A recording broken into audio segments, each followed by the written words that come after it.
Hello बच्चा party, क्या हाल चाल। एक बार फिर से आप सभी का स्वागत है हमारे YouTube channel spark x education में। तो बच्चों, हम पढ़ रहे हैं क्लास 10 का science.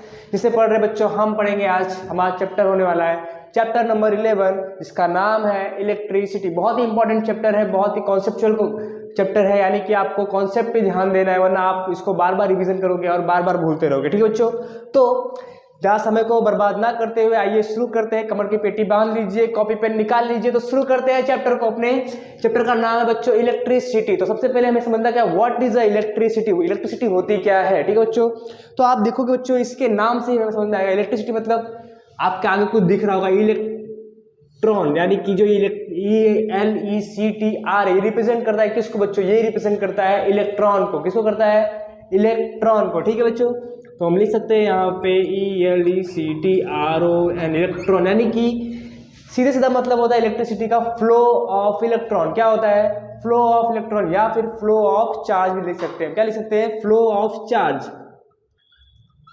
Flow of charge is known as electricity. तो आप बोलोगे सर आपने इलेक्ट्रॉन को ही क्यों लिया, आपने प्रोटॉन को क्यों, क्योंकि आपको इलेक्ट्रॉन और प्रोटॉन के बारे में पता होगा बच्चों, आपने 9th क्लास में पढ़ा होगा।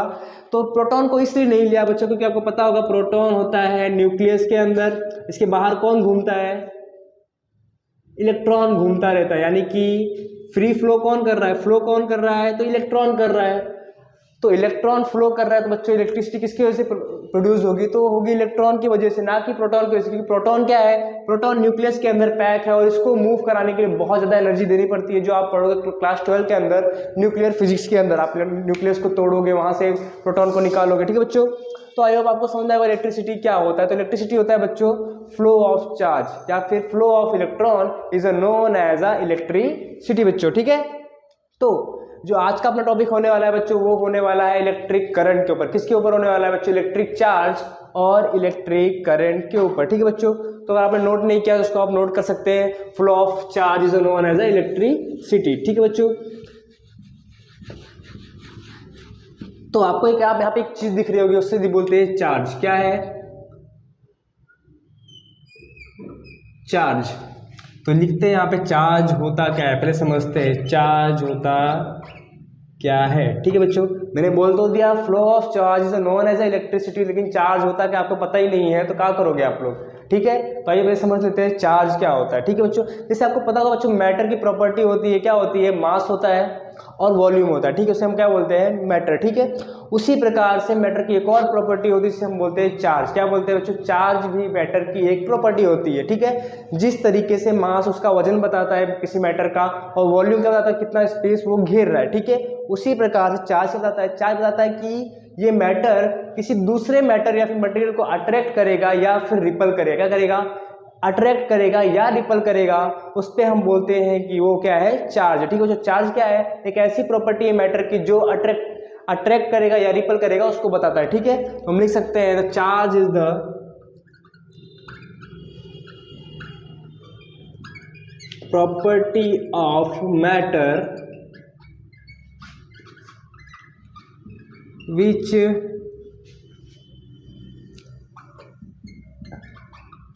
attract और रिपल। ठीक है, तो चार्ज क्या होता है बच्चों, चार्ज होता है मैटर की ऐसी प्रॉपर्टी, या तो उसे क्या दूसरे मैटर को अट्रैक्ट करे या फिर क्या करे, रिपल करे। ठीक है, रिपल मतलब होता है बच्चों दूर फेंकना, और मतलब होता है पास खींच। तो आइए आपको चार्ज समझ में आएगा। तो चार्ज बच्चों होते हैं दो टाइप से, एक तो पॉजिटिव चार्ज, दूसरा होता है नेगेटिव चार्ज। ठीक है बच्चों, तो हमें यहाँ पे बात करनी है इलेक्ट्रॉन की। किसी बात करनी है इलेक्ट्रॉन की, तो आपको पता होगा 9th क्लास के अंदर आप लोगों ने पढ़ा होगा कि इलेक्ट्रॉन का चार्ज क्या होता है बच्चों, वो होता है नेगेटिव। ठीक है, तो हम यहाँ पे लिख सकते हैं जो चार्ज हो गया इलेक्ट्रॉन का चार्ज कैसा है, नेगेटिव है, और जो उसका चार्ज है प्रोटॉन का कैसा है, पॉजिटिव है। ठीक है बच्चों, तो चार्ज के अंदर चार्ज को नापते कैसे, आप बताएंगे कैसे बच्चों, चार्ज कितना चार्ज फ्लो हो रहा है, कितना नहीं हो रहा है, कितने इलेक्ट्रॉन फ्लो हो रहे हो नहीं हो रहे। ठीक है, तो उस चार्ज का जो फ्लो हो रहा है, कितना हो रहा है, उसे नापने के लिए हमने एक यूनिट डिसाइड किया। हमने नहीं किया, एक साइंटिस्ट थे कूलाम, जेसी कूलाम, उन्होंने क्या एक यूनिट दिया जिसे हम बोलते हैं कूलाम। क्या बोलते हैं बच्चों, कूलाम है। ठीक है, तो चार्ज के नापने की जो यूनिट होती है वो क्या होती है, एसआई यूनिट, वो होती है कूलाम। क्या होती है बच्चों, कूलाम, ठीक है। याद रखना ये ऐसा यूनिट है कि स्टैंडर्ड इंटरनेशनल यूनिट है, क्या है बच्चों, कूलाम, ठीक है। लेकिन हम कूलाम का ना यूज करते हुए और भी छोटे ऐसा यूनिट्स का यूज करते हैं, क्योंकि ये एक कूलाम को डिफाइन करना बहुत बड़ा होता है, एक कूलाम, ठीक है, इतना हम लेते नहीं है, इसलिए हम यहाँ पे मिली कूलाम या फिर माइक्रो कूलाम का यूज करते हुए आपको दिखाई पड़ेंगे, ठीक है। स्पेलिंग मिस्टेक हो तो आप लोग सुधार लीजिएगा, ठीक है। तो 1 मिली कूलाम बराबर कितना होता है, तो हम लिख सकते हैं 10⁻³ कूलाम, ठीक है। और वहीं 1 माइक्रो कूलाम बराबर कितना हो जाएगा, तो 1 माइक्रो कूलाम बराबर हो जाएगा 10⁻6 कूलाम। आई होप इतनी बातें समझ में आई होंगी बच्चों आप लोगों को, ठीक है। Property of matter which attract or repel is known as a charge, ठीक है। चार्ज को हम नापते हैं किस में बच्चों, नापते हैं कूलाम में, तो उसमें छोटी यूनिट्स होती है, वो होती है 10⁻³ कूलाम और 10⁻6 माइक्रो कूलाम, ठीक है। तो हो गई छोटी छोटी यूनिट्स, ठीक है बच्चों। तो इसके बाद एक और टॉपिक आता है बच्चों, होता है क्वांटाइजेशन ऑफ अ चार्ज। एक चार्ज की बहुत ही प्यारी सी, बहुत अच्छी सी प्रॉपर्टी होती है, जिसे हम बोलते हैं क्वांटाइजेशन ऑफ चार्ज। उससे पहले हम लोग एक बात और समझ लेते हैं, इलेक्ट्रॉन का चार्ज कितना होता है, ठीक है। तो इलेक्ट्रॉन का चार्ज होता है 1.6 × 10⁻⁻19 कूलाम। कितना होता है, 1.6 × 10⁻⁻19 कूलाम। ये किसका चार्ज होता है, वो होता है एक इलेक्ट्रॉन, कितने का, एक इलेक्ट्रॉन का, ठीक है। उसी तरीके से हम प्रोटॉन का भी लिख सकते हैं, बस क्या करना है हमें, प्रोटॉन के लिए यूज करना है 1.6 × 10⁻⁻⁻, पॉजिटिव का 19 कूलाम, ठीक है। ये किसका हो गया हमारे लिए, ये हो गया चार्ज हमारे प्रोटॉन का, ठीक है। आई होप इतनी समझ में आई होगी बच्चों। इसके बाद हम पढ़ने वाले बच्चों क्वांटाइजेशन ऑफ अ चार्ज। तो हम क्या पढ़ेंगे बच्चों, क्वांटाइजेशन ऑफ चार्ज। और यहाँ पे थोड़ी सी मिस्टेक हो गई, यहाँ पे होगा माइनस का, जबकि ये माइनस होगा, ये हो जाएगा पॉजिटिव, ठीक है। अगर आगे माइनस लगा हुआ है तो वो रिप्रेजेंट करता है इलेक्ट्रॉन को, चार्ज, इलेक्ट्रॉन का चार्ज, और पॉजिटिव है तो रिप्रेजेंट करेगा प्रोटॉन का चार्ज, ठीक है। तो आप ये सब बातों को स्क्रीनशॉट ले सकते हैं, अदरवाइज आप चाहें तो नोट भी कर सकते हैं, ठीक है बच्चों। तो मूव करते हैं नेक्स्ट टॉपिक, यानी कि नेक्स्ट टॉपिक जो है हमारा चार्ज से रिलेटेड है।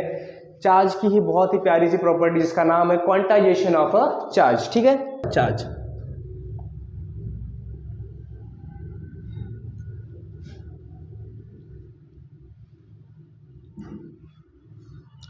तो ये क्वांटाइजेशन ऑफ अ चार्ज होता क्या है, इससे बहुत ही अच्छे न्यूमेरिकल आप एनटीएस एग्जाम्स में मिल सकते हैं, आपको एनसीईआरटी एग्जाम्पलर में आपको इससे अच्छे न्यूमेरिकल्स मिलेंगे, या फिर बोर्ड वालों का मन हो गया तो 1 मार्क्स में भी क्वेश्चन कभी कभी यहाँ से पूछ लिए जाते हैं, ठीक है बच्चों।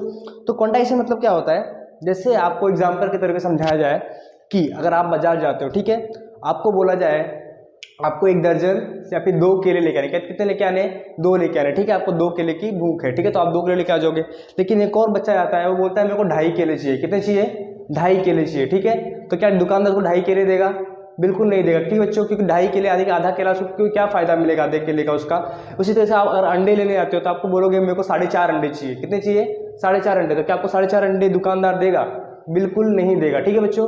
तो हमें एक बार समझ में आ रही है कि यहाँ पे जो भी चीजें हम लोग ले रहे हैं किसमें ले रहे हैं, इंटीजर में ले रहे हैं, किसमें ले रहे हैं, इंटीजर में ले रहे हैं, ठीक है। जैसे मैं बोलूँ उसी तरीके से चार्ज की वजह से 1 इलेक्ट्रॉन का चार्ज कितना होता है, आपको मैंने अभी बताया 1.6 × 10⁻⁹ कूलाम, ठीक है।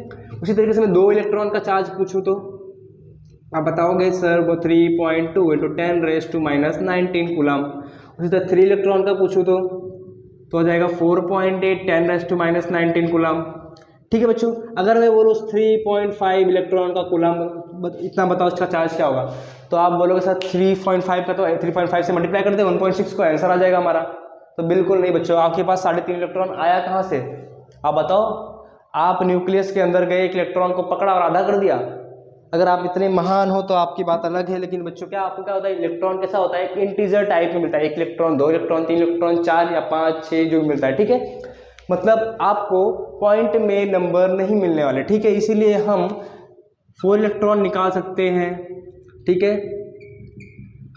बट मैं बोलूँ 4.1 इलेक्ट्रॉन का चार्ज निकालो तो नहीं निकलने वाला, क्योंकि 4.1 यानी कि डेसिमल में इलेक्ट्रॉन होते ही नहीं है, इलेक्ट्रॉन एक इंटीजर नंबर होता है, ठीक है। उसी तरीके से जैसे आप देख रहे हैं यहाँ पे 1 2 3 4, इसलिए हम n इलेक्ट्रॉन्स के लिए निकाल सकते हैं। तो ये n से क्या करेंगे, मल्टीप्लाई कर देंगे 1.6 को × 10⁻⁹ कूलाम को, ठीक है। तो किसके लिए आ जाएगा हमारे पास,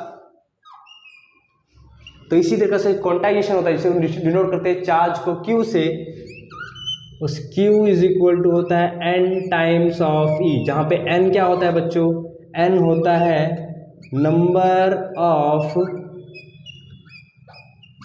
इलेक्ट्रॉन, ठीक है, E होता है चार्ज ऑफ इलेक्ट्रॉन, ठीक है बच्चों। जबकि n किस में होगा बच्चों, ये n होगा ऑलवेज इंटीजर, क्या होगा, ऑलवेज इंटीजर होगा, ठीक है बच्चों।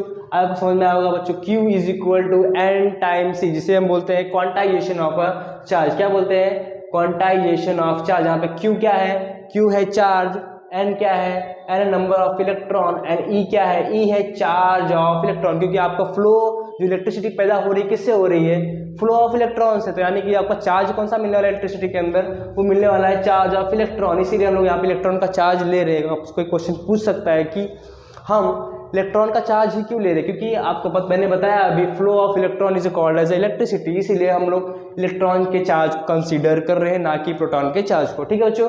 तो आपको समझ में आया होगा Q is equal to N E, ठीक है। तो इससे कभी कभी न्यूमेरिकल्स बहुत ही अच्छे से बन जाते हैं। तो आइए एक दो न्यूमेरिकल्स ट्राई करके देखते हैं हम, आपको आता है या नहीं आता है। तो नोट पेन निकाल के रखिएगा, फॉर्मूला लिख के रखिएगा और क्वेश्चन करते हैं, ठीक है बच्चों। तो आपको बोल दिया है Q इज इक्वल टू है 1 कूलम दे दिया है, E is equal to 1.6 into 10⁻⁻19 आपको पता है। फाइंड करना है N, क्या फाइंड करना है, कितने नंबर ऑफ इलेक्ट्रॉन में 1 कूलम चार्ज प्रोड्यूस होता है। क्वेश्चन है बच्चों, कितने नंबर ऑफ इलेक्ट्रॉन से 1 कूलम चार्ज प्रोड्यूस होता है, ठीक है। आपको बताना है N की नंबर बताना है, ठीक है। तो आइए शुरू करते हैं। आपको पता है फॉर्मूला क्या है, Q is equal to N times E। तो Q दिया हुआ है आपको 1 कूलम, N फाइंड करना है, E दिया है 1.6 इंटू 10⁻⁻19 कूलम, ठीक है। N मतलब कितने इलेक्ट्रॉन चाहिए हमें 1 कूलम प्रोड्यूस करने के लिए। क्वेश्चन को समझना, कितने नंबर ऑफ इलेक्ट्रॉन्स चाहिए हमें 1 कूलम, क्या 1 कूलम चार्ज पैदा करने के लिए, ठीक है। तो 1 कूलम लिखा यहाँ पे, इसको लेके आए यहाँ पे डिवाइड में हो जाएगा, तो 1 में 1.6 into 10⁻⁻19 coulomb is equal to N, ठीक है। हो जाएगा ऊपर, तो 1 में 1.6 इंटू 10 पॉजिटिव का 19, 10 ऊपर जाएगा तो हो जाएगा 10⁻20 में 1.6 is equal to N। Basic mathematics है, आप फटाफट कर सकते हैं अगर आपको मैथमेटिक्स आता होगा तो, ठीक है। अगर आप इसको डिवाइड करते हैं तो बच्चों मैं लिखता हूँ राइट आंसर 6.25 इंटू 10⁻18। N की वैल्यू कितनी आ गई, मतलब 1 कूलम चार्ज प्रोड्यूस करने के लिए, क्या 1 कूलम चार्ज को प्रोड्यूस करने के लिए इतने सारे इलेक्ट्रॉन्स की जरूरत पड़ती है। इसलिए मैंने आपको बताया थोड़ी देर पहले कि जो 1 कूलम होता है, यानी कि जो कूलम की वैल्यू होती है बहुत ज़्यादा होती है, इसलिए हम लोग मिली और माइक्रो को कंसिडर करते हैं, क्योंकि आपको पता है इतने सारे इलेक्ट्रॉन्स चाहिए 1 कूलम, यानी कि अगर आप इसको लिखने जाओगे तो 6 to 5 के बाद 16 जीरो और लगा दो, इतने सारे इलेक्ट्रॉन्स चाहिए आपको 1 कूलम इलेक्ट्रिसिटी प्रोड्यूस करने के लिए, ठीक है। तो अब आपको बात समझ में आई होगी। आपके बुक में पीछे एनसीईआरटी के पीछे बुक में बहुत सारे क्वेश्चंस आपको मिल जाएंगे। अगर आपको और क्वेश्चन चाहिए तो एनसीईआरटी एग्जाम्पलर में भी आप यूज़ कर सकते हो, ठीक है बच्चों। तो आई होप इतनी बातें आपको समझ में आई होंगी। तो नेक्स्ट मूव करते हैं अपना टॉपिक, जिसका नाम है इलेक्ट्रिक करंट। तो बच्चों चार्ज तक का कॉन्सेप्ट अपने को क्लियर हो गया है, ठीक है। क्लियर हो गया है तो बच्चों कमेंट बॉक्स में थम्स अप का साइन जरूर बनाना। तो चलिए मूव करते हैं नेक्स्ट टॉपिक, और अपना नेक्स्ट टॉपिक है बच्चों इलेक्ट्रिक करंट। इससे आप लोगों ने सुना होगा बच्चों, बहुत लोग बोलते हैं कि अरे मेरे को करंट लग गया, उसको करंट लग गया, वो करंट लगने से मर गया, ठीक है, उसको करंट चिपक गया। तो ये करंट होता क्या है, आइए पहले समझते हैं ये करंट होता क्या है, ठीक है बच्चों। तो जैसे हमने पता था इलेक्ट्रिसिटी क्या होती है, फ्लो ऑफ अ चार्ज। तो सेम बात होगी, फ्लो ऑफ अ चार्ज होगा बट इन टाइम इंटरवल, यानी कि कुछ समय में जो चार्ज फ्लो हो रहा है उसे क्या बोलते हैं हम लोग, इलेक्ट्रिसिटी या फिर इलेक्ट्रिक करंट। क्या बोलते हैं, इलेक्ट्रिक करंट। यहाँ पे इलेक्ट्रिक करंट क्यों लिया हमने, क्योंकि विंड करंट भी होता है, वाटर करंट भी होता है, बहुत सारे करंट होते हैं, ठीक है। इसलिए हम लोग यहाँ पे स्पेसिफाई कर ले रहे हैं। हम लोग पढ़ किसके बारे में पढ़ रहे हैं, इलेक्ट्रिक करंट के बारे में। तो इलेक्ट्रिक यानी कि इलेक्ट्रिक आ गया तो समझ में आ गया बच्चों, इलेक्ट्रॉन की बात होने वाली है, इलेक्ट्रॉन के बाद अलावा कुछ बात होगी नहीं, ठीक है। तो यहाँ पे क्या इलेक्ट्रिक करंट का मतलब होगा, लिखते हैं डेफिनेशन में, बहुत अच्छा सा definition, rate of flow of charge, और आप लिख सकते हो इलेक्ट्रॉन, ठीक है। क्या कहते हैं, rate of flow of a charge और इलेक्ट्रॉन, ठीक है। यानी कि चार्ज का किसी टाइम इंटरवल में फ्लो होना क्या कहलाता है, इलेक्ट्रिक करंट, ठीक है। क्या डेफिनेशन से हम बनाएंगे फॉर्मूला, क्या बनाएंगे, डेफिनेशन से फॉर्मूला। तो हम करंट को डिनोट करते हैं बच्चों आई से, किसे करते हैं, आई से, किससे, आई से, ठीक है। चार्ज को आपको पता हो किसे डिनोट करते हैं, हम चार्ज को डिनोट करते हैं क्यू से, हमने आपको बताया पहले, तो क्यू लिखेंगे यहाँ पे।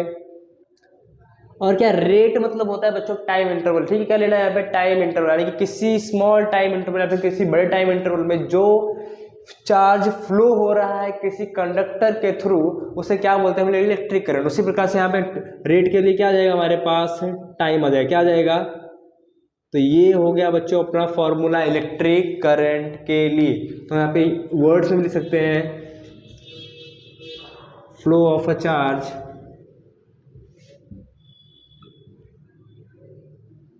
अपॉन में टाइम इंटरवल, ठीक है। किसी टाइम इंटरवल में फ्लो होने वाले चार्ज को क्या बोलते हैं हम लोग बच्चों, हम बोलते हैं इलेक्ट्रिक करंट, ठीक है।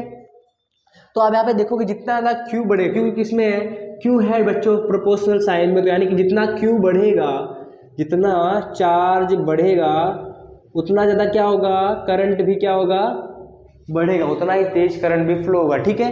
और जितना कम समय में चार्ज ज़्यादा फ्लो होगा उतना ही करंट क्या होगा, इंक्रीज हो। यानी कि आप हर बात समझना, ज़्यादा से ज़्यादा चार्ज फ्लो होना चाहिए, लेकिन समय कितना होना चाहिए, बहुत कम, यानी छोटा सा समय में बहुत सारे चार्ज फ्लो हो जाए तो बोलेंगे बहुत करंट बहुत ही तेज है। आप लोगों ने देखा होगा बड़े बड़े टावर्स जो लगे होते हैं वहाँ पे आवाज़ आती है बहुत जोर जोर से, करंट फ्लो होती है, ठीक है। वहाँ पे क्या हो रहा है, एक स्मॉल टाइम इंटरवल में बहुत सारे लाखों करोड़ों अरबों के आसपास चार्ज फ्लो हो रहे हैं उसमें से, ठीक है। इसलिए वहाँ पे करंट कैसा है, बहुत ही फास्ट है, ठीक है।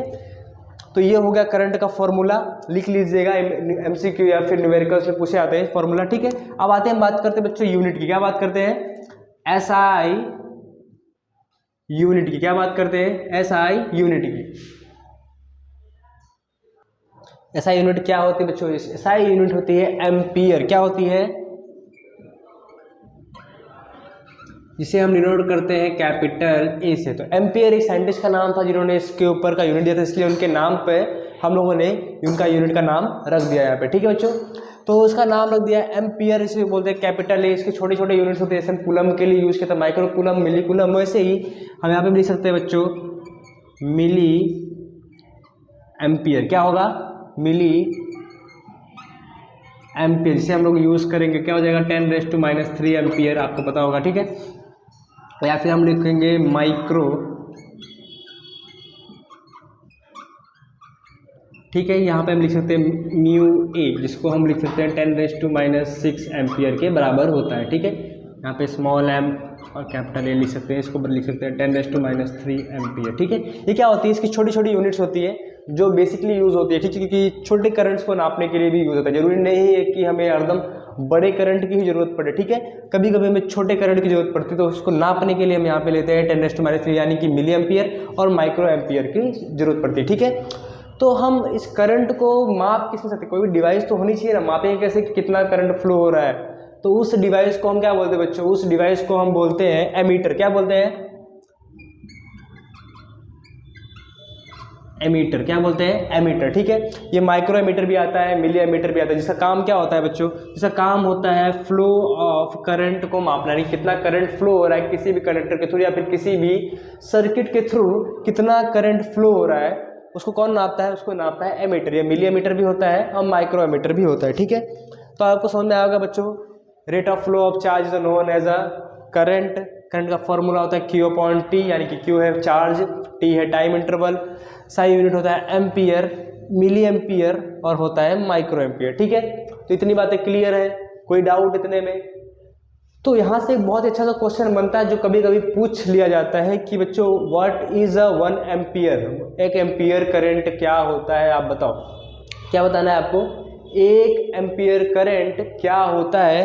कभी कभी क्वेश्चन 2 मार्क्स में पूछा जाता है, कभी कभी 1 मार्क्स में पूछ लिया जाता है what is a 1 ampere current. तो क्या बोलोगे बच्चों आप, 1 कूलम चार्ज को एक सेकंड में एक सेकंड में 1 कूलम चार्ज को फ्लो होने पे जो करंट प्रोड्यूस होता है उसे क्या बोलते हैं बच्चों? 1 एम्पियर करंट। क्या बोलते हैं उसे हम लोग? 1 एम्पियर बोलते हैं, ठीक है।